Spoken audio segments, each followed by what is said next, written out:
Thank you everybody for coming today. Sorry about the technical difficulties. I'm just going to briefly introduce our speaker, Kelly Mistry, who is a graduate from the UW Quorum program and is currently working as a research scientist with Sarah Converse at UW. And she's going to give us a talk today titled Imaginary Fish in Space, Predicting Population Distribution with Underlying Clustering and Movement. Yes. Okay, and hopefully people will be able to hear me this time. Oh, you need to enable sharing for me, Emily. Yep, I will do that.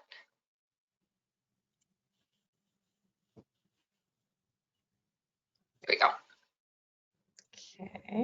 Okay, there we go. And just to confirm, you can see the slide and not the presenter view? Yes. Okay, cool. All right, yeah, so I'm going to be talking about a project today that is, it's a simulation study and it's sort of very early stages at the moment, still in the planning stage. But just to introduce myself a little bit more, I am, as Emily said, I just graduated from Quorum at the end of spring quarter last year. And this simulation study was originally part of my thesis proposal, but it turned out to be a little bit too ambitious to try to do at a master's timeline. So I got a little ways into it, but I couldn't finish it in the time frame. So I want to continue it now as a side project. As of Thursday, I just started working on a totally different project with Sarah Converse here in SAFS, and it's going to be doing some mark recapture modeling with brown tree snakes management in Guam. So very different ecosystem, very different model set, which is going to be pretty fun and exciting. But yeah, so I might be presenting about that at some point in the next year, but for now, I am really looking forward to getting feedback from all of you guys on this proposed simulation study. And just gonna put it out there that I will be job searching next spring after the brown tree snakes project is done. So if anyone has any leads on that, I would love to hear about it in a few months. All right, so first, let me just sort of describe what I'm planning to do today in this presentation. And so first, any kind of feedback is really welcome at this stage, because like I said, this is pretty early in the planning process. And I'd really love if this was as much discussion format as we can make it in this venue. Obviously, it might be a little difficult, but theoretically, I think you guys should be able to unmute yourselves to ask a question, or you can do it in the questions box. And if I can't see it, Emily can, and she can read it out to me. And feel free to put regular feedback, not just questions. But yeah, so looking forward to that. And then, so for the format for the presentation is I'm going to talk about the motivation for the simulation study, including reviewing the previous work that I did in my thesis, because it's very relevant to both what I'm going to be actually doing in the study and also the choices that I've made about the study design. And then I'm going to describe what the current study design, what it looks like for the simulation. Particular things that I'm still kind of working on and would appreciate feedback on is a setup for the underlying, how I'm setting up the underlying population, the real, quote unquote, real population. And then my survey catch method, which I'll explain what I mean by that, but it's basically catchability for our sampling process, and then the resampling method for the data that I'm using, and the evaluation metrics I'm comparing two models, so how I'm evaluating the model performances. And we'll do those one at a time. So, but this is just an overview.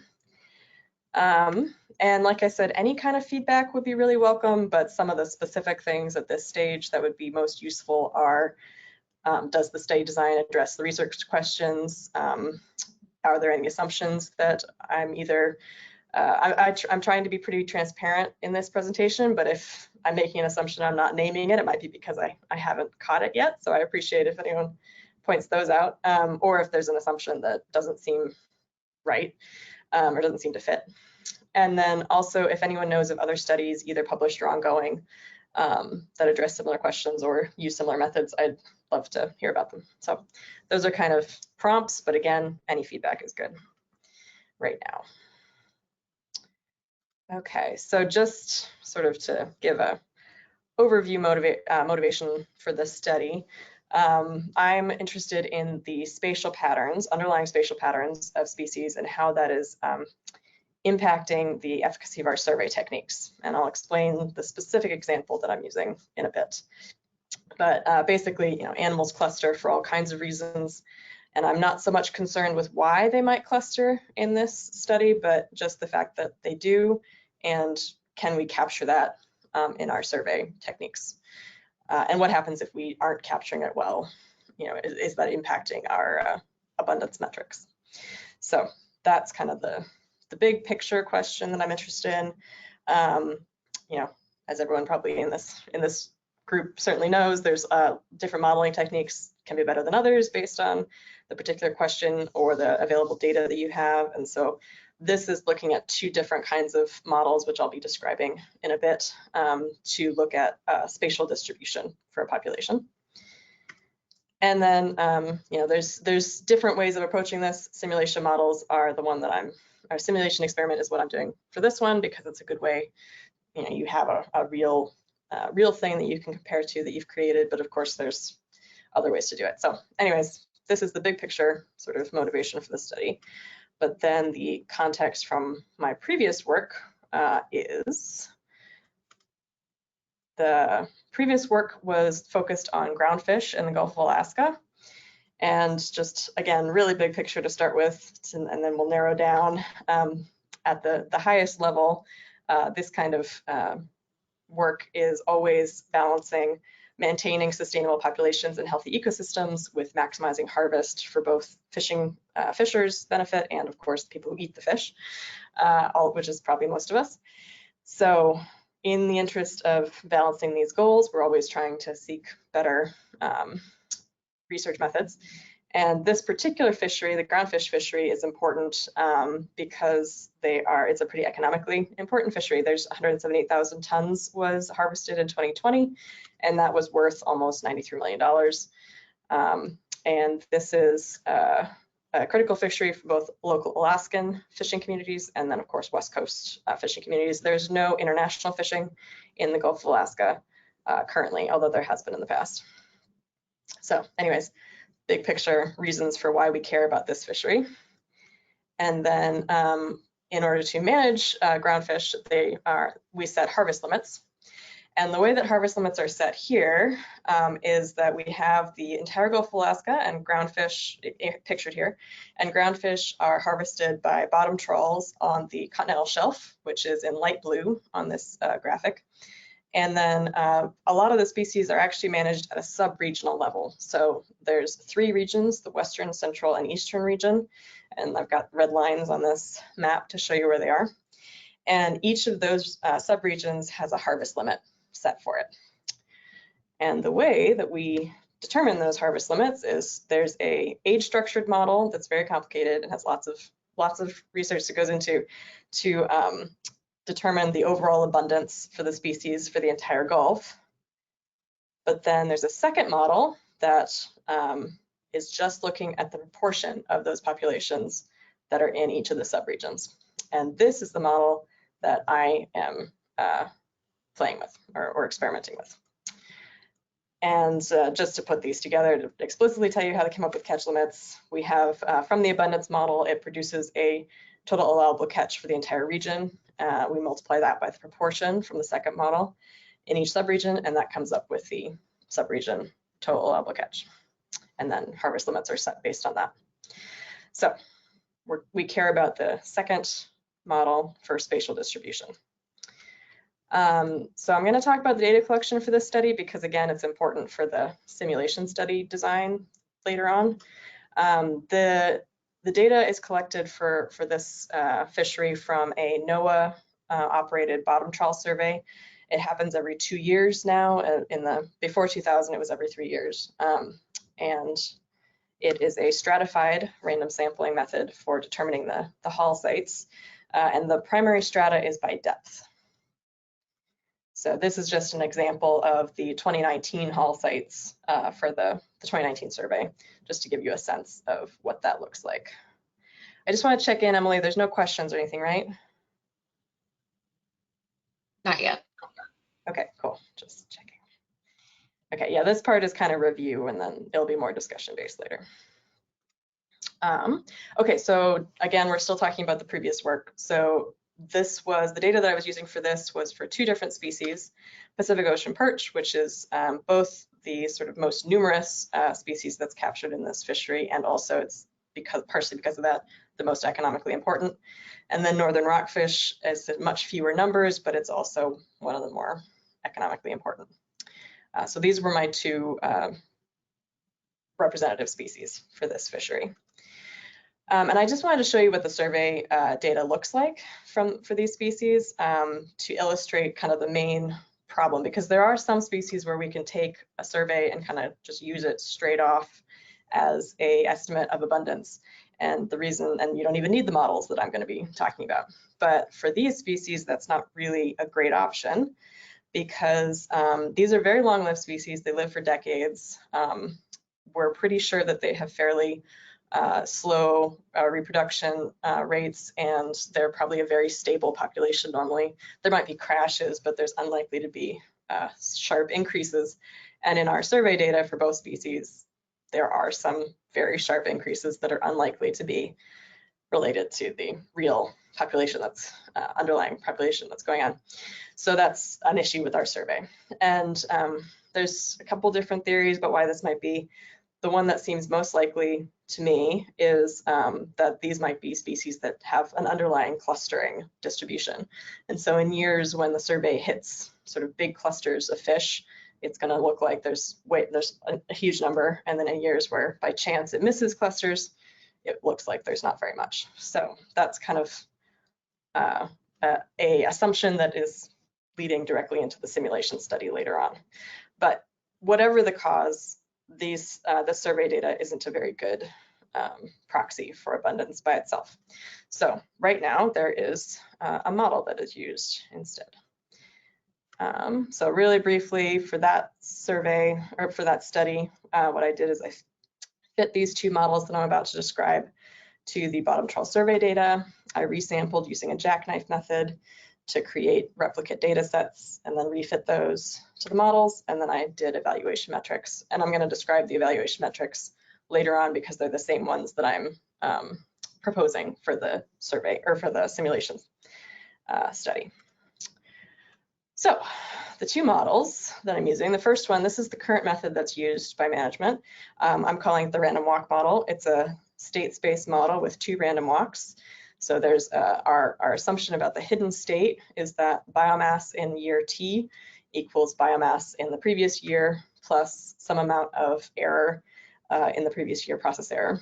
And this process error is pulled from a normal distribution with a standard deviation that is constant through time. So it's pulled from the same distribution. We assume process error is very similar across time. And this standard deviation is estimated by the model. And then the second level of this is the approximation of this state is we have our survey design-based estimate, which is, this is taking from all the survey sites within a subregion, taking those to calculate a estimate for the entire subregion of biomass. And we assume that that equals the true biomass plus some amount of sampling error. And the sampling error is also drawn from a normal distribution. And this standard deviation changes year to year, and it's actually calculated based on the coefficient of variation in the survey data for that year. So this is calculated and put into the model. Right, so that's the basic model that is being used right now. And there is no explicit spatial elements to it. It's just the way that the sub-regional allocations or proportions are estimated is that it only uses the data from each subregion to calculate. So the proposed alternative model, which I'm calling the Delta General Linear Mixed Model, and this is implemented using VAST, which I think probably quite a few people here are familiar with, the VAST package in R. But this is a spatial temporal model, and it's basically the same logic as a hurdle model, where the basic logic is, are the fish there?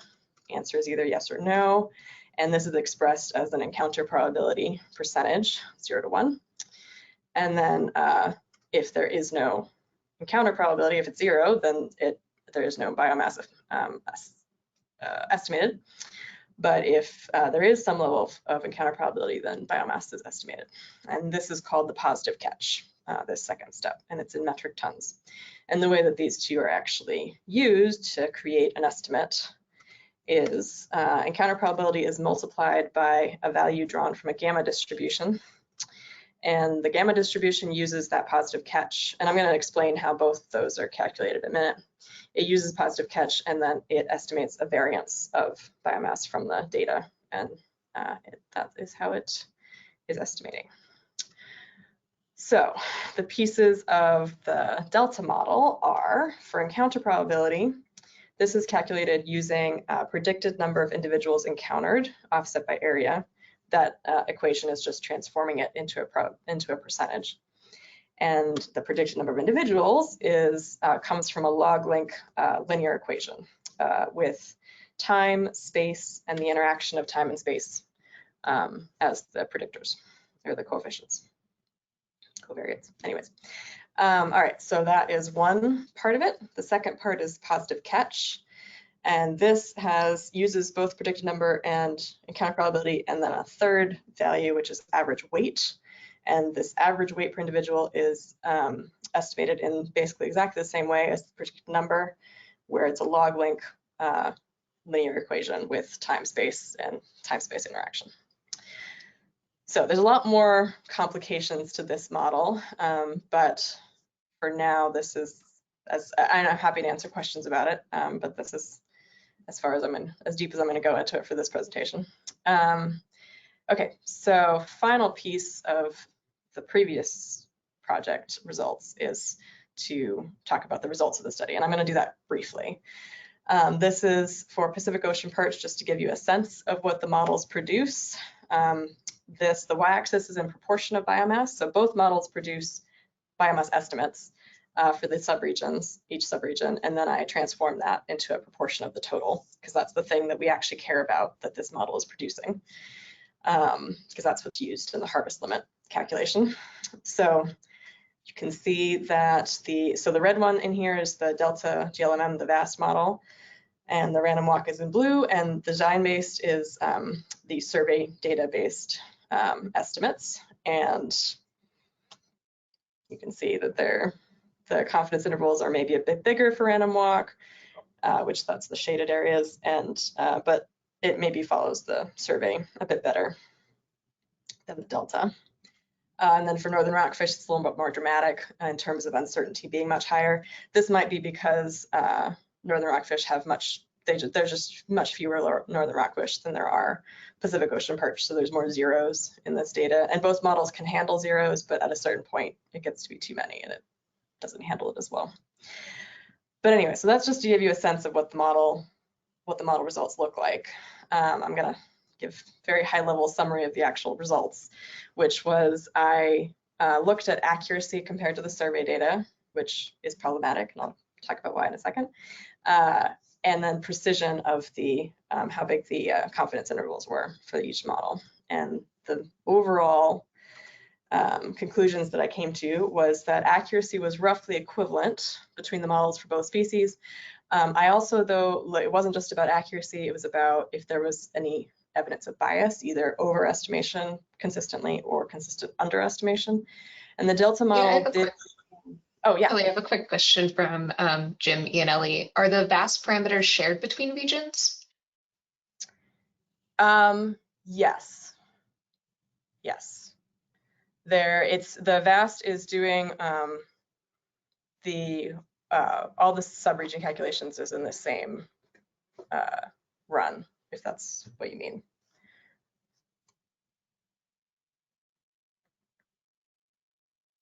He says thanks. Okay. Okay.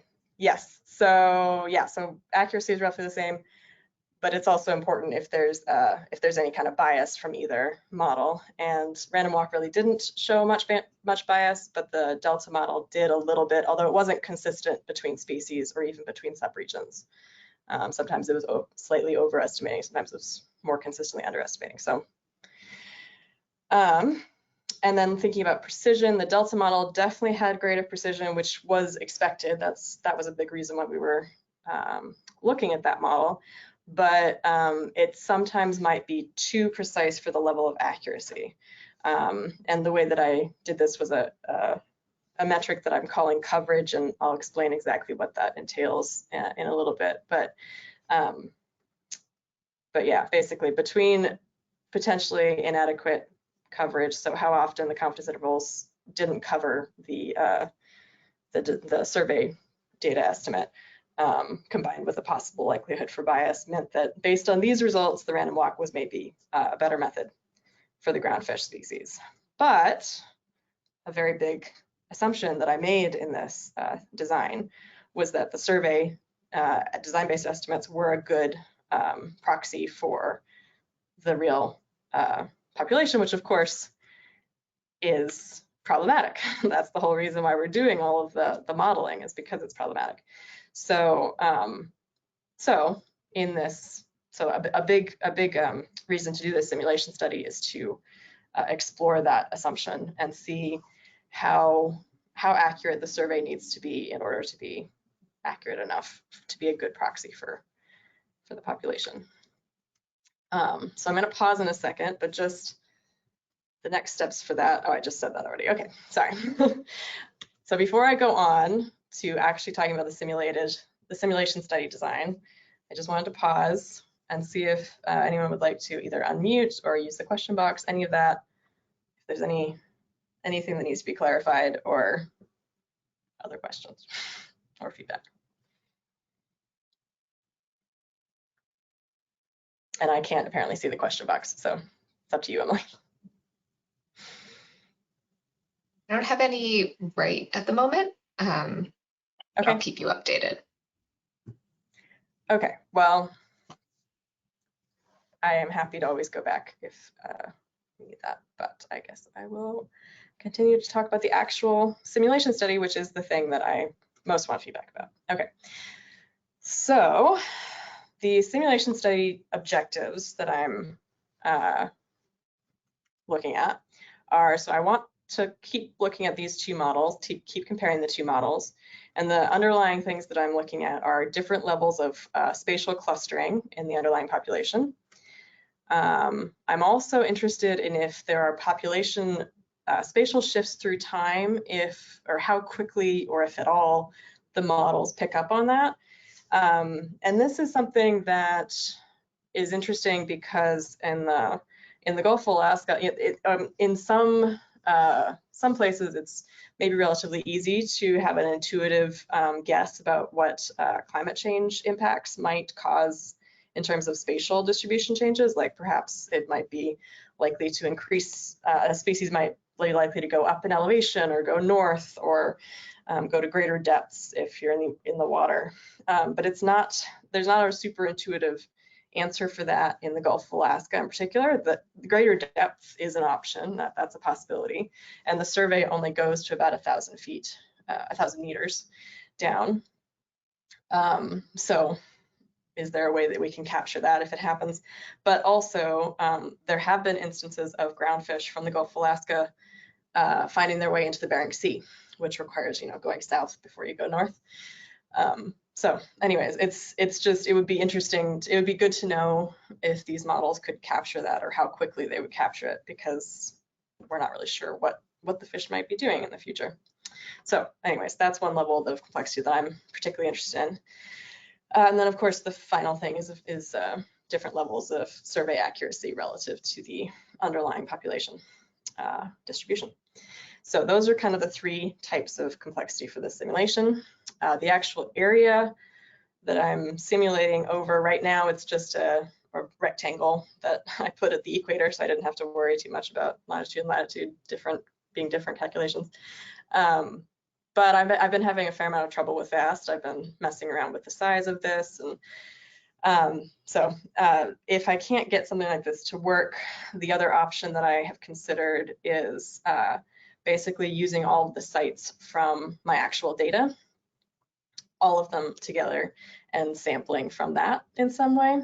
But I'd really rather do it as a rectangle. But anyways, the current way that I have it coded is as a rectangle with 4 equally sized subregions. So that's a little bit to be determined based on if I can get VAST work. It also might not be about the spatial area. I don't know. If anyone has suggestions about that, I'm very open. Okay, so there's 3 levels of complexity to this. So the actual types of things I'm looking at are, for the clustering, I have a random clustering, so basically no clustering as my control. And that was created using the XY coordinates were drawn from a uniform distribution. And then I have a wide cluster, so the XY coordinates were drawn from a normal distribution with the mean being basically the center of the area and a relatively large standard deviation. And then I have 2, it's not actually that obvious that this is 2, but it was coded as 2 medium clusters that have 2 different means, so 2 different centroids, and then standard deviation that's smaller than the wide one. And then once again, 4 ones, so 4 different centroids and fairly small standard deviation for those, spaced apart so that there's clear spatial differences. So these are the 4 starting points, and then they go into a time series. And the way that I currently have this set up is I have random movement, which is just the previous location of one of these sites, plus a bit of error from a normal distribution in both X and Y directions. And then the way that I currently have a directional movement set up is it's basically a biased random walk. And I think I picked south and west arbitrarily. This looks like it's just west. But yeah, so, and this is over a 30-year time series. In these examples, the early years are the dark blue and later years are the light blue. And then those 30 years of locations are sampled every other year to give me 15 years. And the sampling every other year is emulating the survey that actually occurs. And right now, what I have for sampling coverage or sampling level is 80 and 40%. And this one I'm also kind of experimenting with. The way that I currently have it set up is I split the whole area into a grid and sample 80% or 40% of those grid boxes. And it perfectly captures what's inside the grid. And I'm not sure if that's the best way to do it or not, but that's currently how it works. And again, I welcome feedback on it. And I think, I have another pause point because that's a lot. So anyone have questions or thoughts about any of these choices? It comes out to 16 total scenarios with all of the combinations. And for the sampling coverage, I started out with having 80, 40, and 20. And the 20%, because the 20% is much more likely to, that's kind of what NOAA estimates their actual survey covers in terms of like the proportion of the continental shelf. But in particularly my tight clusters scenario, with 20% coverage, there's just too many zeros. It doesn't, the model can't really, even the random walk model can't really handle that many zeros. So I don't know if there's a workaround for that, but for now, what I've done is just truncated the coverage to start at 40%. And it's, I have a question from Jim again. What did you use for toe-to-toe density variability? Toe-to-toe density? Yeah, I'm not sure. I will unmute Jim if you want to. Yeah. Yeah, thanks. Sorry. Yeah, just like this is cool. You'll have clustered things. I'm thinking mostly of extreme events. Like, is it, the density, is it based on your oranged out cells on the right here? Oh. So I'm just thinking about like, in reality, we get some species where you'll get them in every toe, and they're kind of nicely distributed, and others they're rare and highly abundant. I just wonder what that was, how you would deal with that. Yeah. I mean, that's kind of the rare and high abundance one is kind of the thing that I'm trying to emulate. And so actually, thank you. This reminds me of something that I was gonna bring up as a question that I'm currently trying to figure out is I was hoping to do this with just doing like a layer of, I think I had did it as a log normal distribution for pulling the catch amounts and made it like fairly long tailed. And so sometimes the catch is quite high and most of the time it's relatively low. But I realized the way that I had the evaluation metrics, which I haven't gotten to yet, but the way that I was using those, I think I need an underlying population, a true population. And right now, these are just spatial areas. There's no density automatically associated. So I actually just came up with that as a problem I need to solve.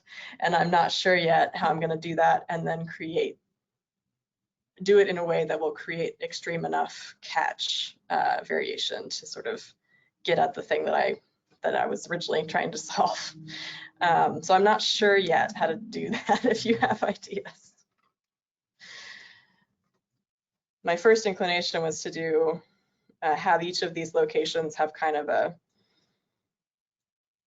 relatively like a normal distribution kind of figure that or density amount for each of the locations, and then because they're clustered, it would automatically there would be more density in the places where there's more spatial clusters. But I haven't actually done that yet, so I don't know if it's actually a good idea or if there's a better way to do it. It depends on what you're sampling, clustering stuff, how many samples or how much the simulations would be in the grid. But yeah. Cool. Yeah. Oh, and I'm starting out with about 100 spatial locations, and that does vary through time a little bit. I guess you could look through history and look at your simulated data in a way that shows the distribution for positive sets and see if it closely matches historical. Mm-hmm. Yeah. This was I just figured out that this was a problem I needed to solve relatively recently. So, but yeah, so I haven't actually started trying to solve it yet. But that's a good idea. That I just need to mess with it until it looks sort of similar to what I'm trying to emulate.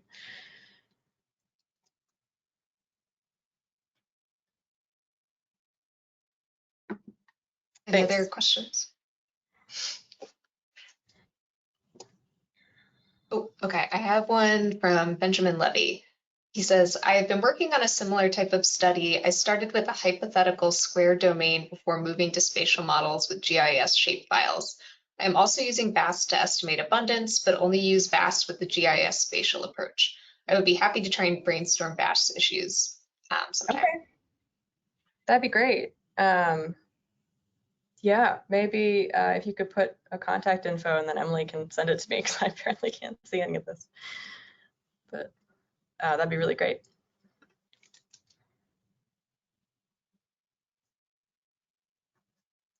I'm just making a note here. All right, I have his email for you, Kelly. Okay, thanks. All right. Okay. I'm happy to, if there's any other feedback or questions about this, I'm happy to do that. Or the next step is talking about the evaluation metrics that I am thinking about at the moment and what I used for the thesis project.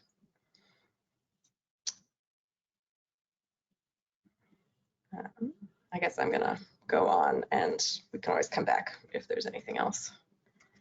Okay, so once I eventually get everything to work in VAST and the random walk model, the way that the rest of the evaluation plan is that I will resample from the quote unquote survey data sets, so the 15 years that every other year that I've pulled out using a jackknife method. And this is what I did in the thesis project. And somebody asked a question at my defense that I think it might have been you, Jim, I'm not sure. Anyways, about why I didn't use one step ahead. And I couldn't remember at the time, but now I do, which is that with only 15, I think I had 14 and 16 for this actual data. replicates, doing one step ahead just didn't give that many replicates. Like I felt like I kind of needed at least 10 years to do any prediction ahead. So it would have only come up with 6 or 7 replicates. And the jackknife method, you can have as many replicates as you have years. So that's why I chose that for this. For this one, of course, it is a little different because I will have a quote unquote, real population information for the between years. So it's possible I could do a one step ahead with that. Anyways, that's another thing that I've just recently thought about and haven't fully explored. But for now, I'm thinking about the jackknife method. And then when I'm evaluating accuracy, I'm comparing it to both the quote unquote survey data estimates and then the real data, the underlying population. And then I'm still looking at precision of the model estimates. So the way that I'm doing that is, for most of these, I'm using what I'm calling the jackknife estimates, because that theoretically is where the maximum imprecision and inaccuracy will be. And what that means is if I have the model results where I took 2020 data out of the data that went into the model, I'm only looking at the 2020 estimates from that model result. So I pull it out of each model results. And in the graphs I'm about to show, I have the jackknife estimate in blue. I'll have a version of the model runs where there wasn't anything excluded. And then the survey, quote unquote, survey data estimates and the quote unquote real data estimates. So to look at precision, I'm comparing the jackknife estimate for a given year to the model result where all data was included for that year, and look at how much imprecision losing that year of data was, because of course the goal for this model is that it's predicting it's predicting 1 to 3 years ahead into the future. So I want to know how much imprecision is generally introduced by not having the year's data. And then for accuracy, I'm looking at both the point estimate and the confidence intervals compared to the survey data and the real data. I think that part is, again, a little bit new, so haven't fully figured that part out yet. The actual metrics that I use, so this is what I used in the original study. So I'm using it again theoretically, but if anyone has suggestions for other things, by all means. The first one is just a straightforward magnitude of difference. So I'm taking the absolute value of the jackknife estimate for a given year minus the, in this case, says design-based, sorry, that's the old terminology, the survey, quote unquote, survey estimate. And then to look at bias of the estimates, I just did a visual assessment. So I was looking for consistent over underestimation visually. And to do that, I just plotted the jackknife estimates versus the survey design-based estimate with a reference line on the one-to-one. And consistent overestimation would look like that. Consistent underestimation would look like that. And that would be no bias. So that's how I was evaluating bias. And then for precision, I calculated a coefficient of variation with the jackknife estimates. So I had the standard error of the jackknife estimate divided by the jackknife estimate itself. And then to that coverage metric that I talked about before, that was also a visual assessment.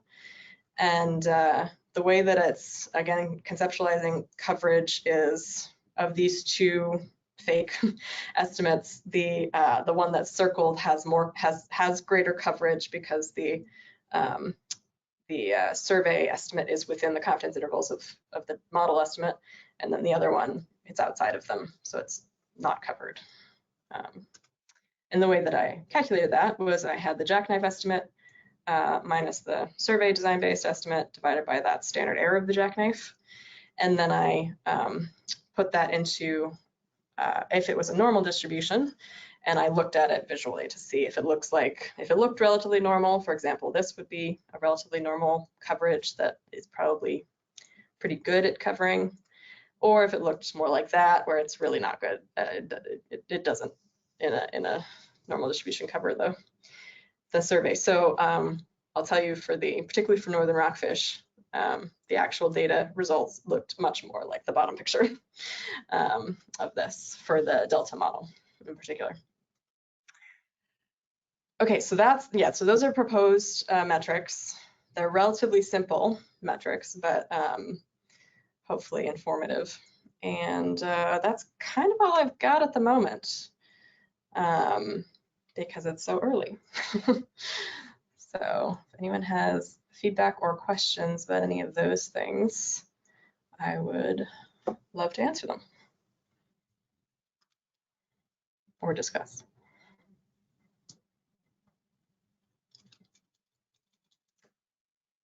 Well, I hope I'm not the only one listening. I could give you a suggestion for the simulation side of things. Excellent. You know, that the region specific for the Gulf of Alaska, actual management of this stock is Mhm.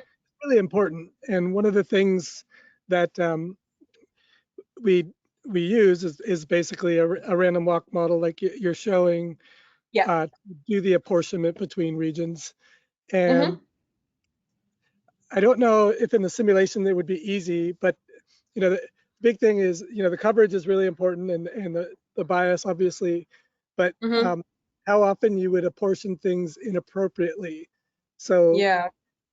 you know, I don't know if that would change the interpretation the way you've listed it, but it really is something that has helped us decide. You know, we've actually just went through an exercise where we we have a long-lived stock, one that is sampled pretty consistently with the survey, but um, the process error was way too high. So there was enough variability in the trends that it was really high, and so having additional observation error seemed like the best thing to do, and that would be in Mhm. addition to your there's actually our package that one of our colleagues just finished developing that can handle, you know, dealing with additional observation error.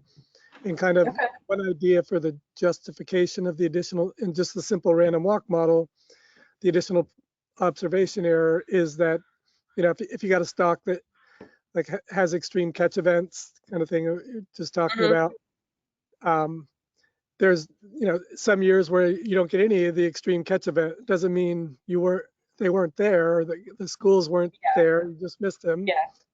And so, yeah, it affects the point estimate, but it also, you know, in the years where you miss it, the variance could be really low, but it's not really the the the variability you want, even though we call it sampling variability. I know all that, but it's just like you ignore across years. And I think somehow retaining some of that knowledge among Mhm. years would be important. Anyway, I'm not sure I'm helping, but it's just that, you know, something to think about. Just two things. One, you know, in a management side, you know, it may seem okay to go from 30% of the quota being allocated to 15, but it really matters to, Yeah. Yeah. if it's wrong. If it's correct, then that's great, you know, but if it's wrong, and Mhm. Yeah. Yeah. I did calculate that. I didn't include it here because I was trying to keep the thesis results short. But for the thesis work for the data project, I did calculate out predicting. I had up to 2019, so I predicted 2020, 21, 2022, and compared it to what was in the actual catch limits, the most recent catch limits. And for Pacific Ocean perch, it really didn't change things significantly. Either model, or the Delta model rather, didn't really change the apportionment. But for northern rockfish, it did. For the western and central subregions, kind of like they've kind of gone back and forth anyways historically, but it flipped it to the majority was, I don't remember which is which now, but I think the slight majority was in the western as opposed to central, and the random walk and therefore the current catch limit was the opposite. So yeah, it would have made a difference for that species for sure. So it matters if it was correct or not, or which one was correct for sure. I'm not sure how to. Yeah, I'll have to think about how to include that, because that makes sense. That is really important. Okay.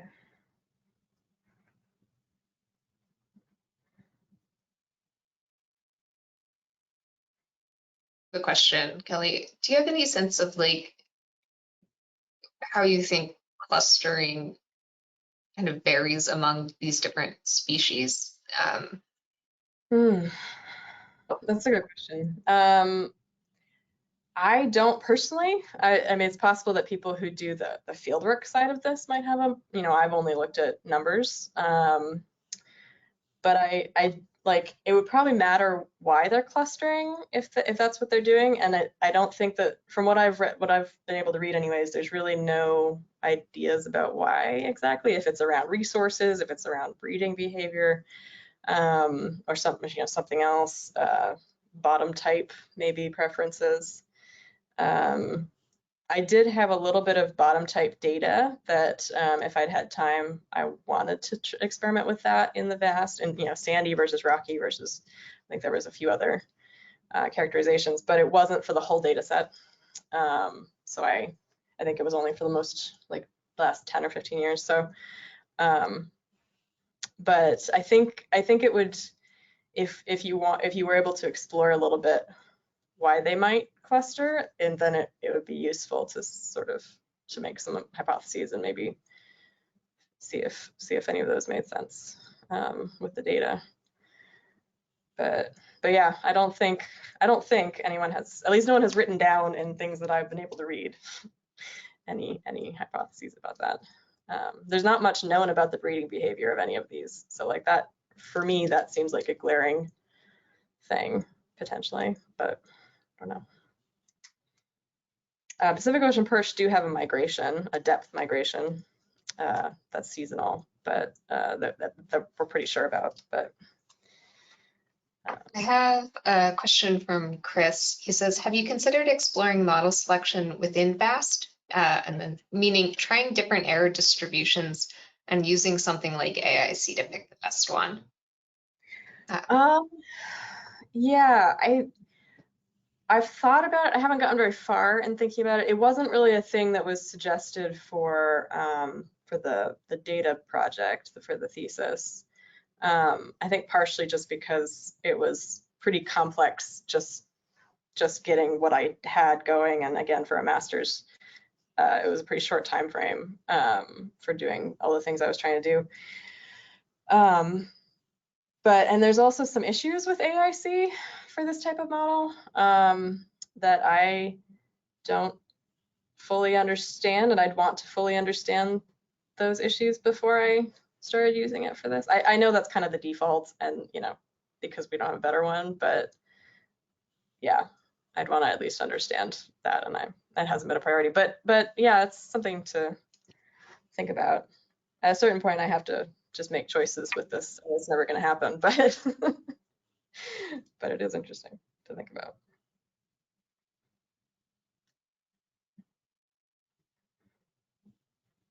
And if anyone knows someone who's been doing that stuff, that'd be great. I don't know off the top of my head someone who I could ask who's actively done that.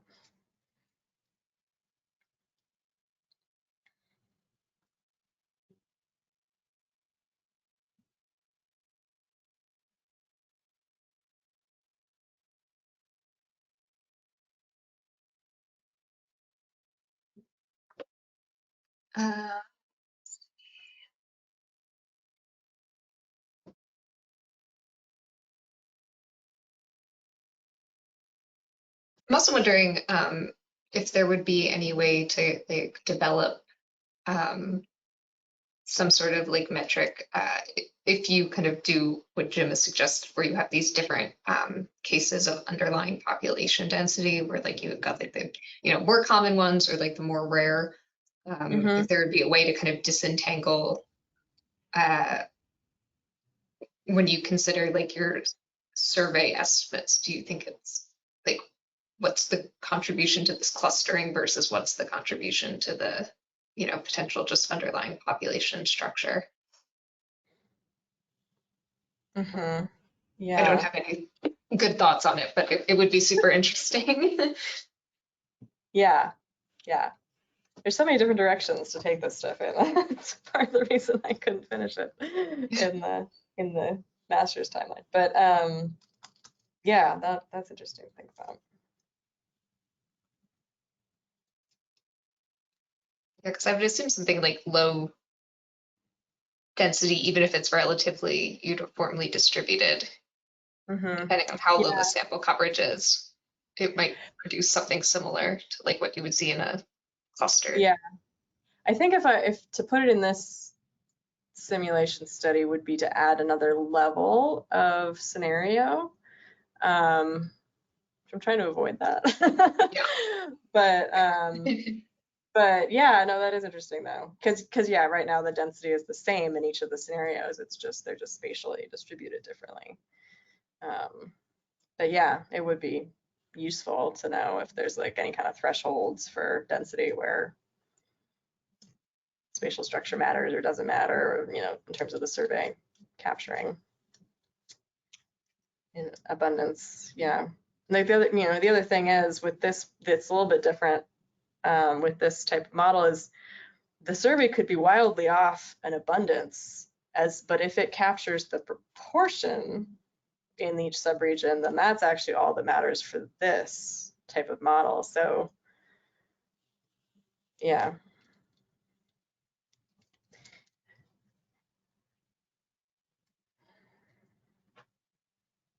course, being on. Yeah. Any other questions or feedback?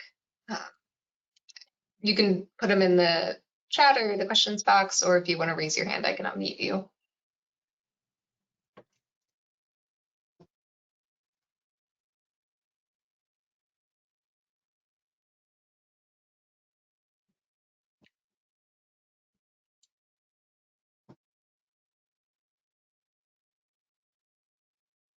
I'm just making notes.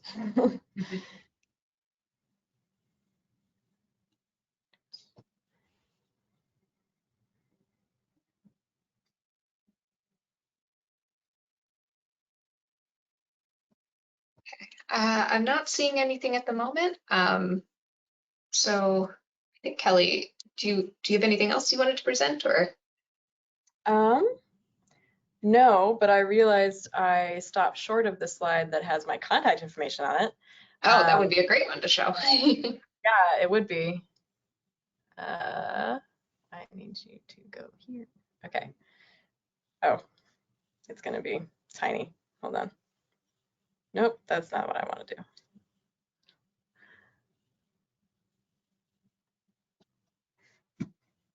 Sorry, I'm fumbling around here, but I will get it.